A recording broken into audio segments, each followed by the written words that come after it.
So to kind of take you a little bit back, you know, a lot of first of all, this leap of faith topic is phenomenal because on one level, I'm in startup technology, that's kind of my background. Every single day is a leap of faith on one level, you know, as you're trying to get your startup off the ground and do what you need to do. So there's a lot of little leaps of faith you're taking constantly. You know, things like, you know, does anyone want to buy the stuff I'm making? How are we going to get customers? Then you get customers, and how am I going to, you know, deliver for those customers? And you really just are like, we're going to figure it out. Like, it's literally little leaps of faith along the way. But this topic was pretty interesting to me. So, you know, I'll call it, I'm going to go back to 1999, 2000. We were involved in our third startup. And it was me and a couple of teams of guys. We had built a really nice kind of consulting business. We were patting ourselves on the back how great things were going.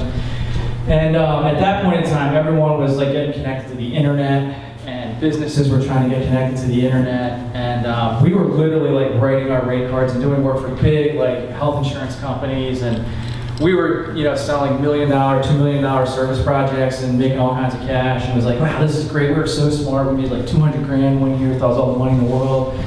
And then 2000 happened, and the entire internet bubble exploded. And what happened was all of the big companies that we were competing with, like Accenture and IBM, and we were like winning contracts. These guys were this little tiny company in Philadelphia. And they all decided that they needed to change their business, and they started going offshore, and they started dropping their rate cards, and they started competing with us, and business got really hard, and the business world just kind of dropped out from under us.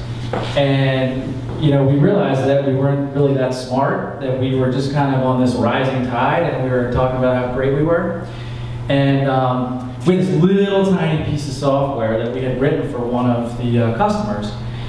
And we had about 50 grand in revenue, I guess at that point, on this little piece of software that we were maintaining for this one customer. But one of the things that we did do is we negotiated ownership of this little tiny thing that we bought, that we built for them. And I remember some of our partners were like, so what are we going to do? Because we can't compete with these huge global consulting companies, and we really have no business right now if we don't get this squared away. And we had, you know, 35, 40 people working for us, and it was, you know, a nice little business that we had built up. And I remember saying, you know, well, this problem that this product solves, this software product solves, is a huge problem. It is, every single customer we talk to has this problem. And I said, how about we just, you know, we talk about pivots a lot in startups world. It's really easy to say, hey, we're going to pivot. Pivot like sucks, right? Because now you got to stop everything you were doing before, and now you got to like do all this other new stuff over again. It's really not that easy. So I remember talking to my partners, and we were saying, you know, we should bet the whole company on this piece of software. Like, this is going to be something that we need to do. And we're all like, you know, kind of like at that face, like, really? Like, is this really what we're going to do? And it was a pretty big leap of faith, because then we mapped out, well, if we were going to do that, what would it take? So we'd have to announce to the whole company that this is what we're going to do, and assume that none of them thought we were crazy, because, you know, we had 35 people to pay, and we had 50 grand in revenue on this little piece of software. So it was going to mean like no raises for people for like 2 years. It was going to mean like a whole lot of stuff. And we decided that this is what we had to do. And we literally just took the leap of faith that we're going to bet the entire future of ourselves and our company on this piece of software that we had. So we did that. I remember standing in front of the whole company saying, here's what we're going to do. We had the PowerPoint, laid it all out, and, you know, it was pretty well thought out. And we were convinced that roughly half the company was going to quit, like in the next 2 weeks. And we laid it all out, and we jumped off that cliff. And we said no raises for 2 years. We just laid it right out, and people were like, we think that's an awesome idea.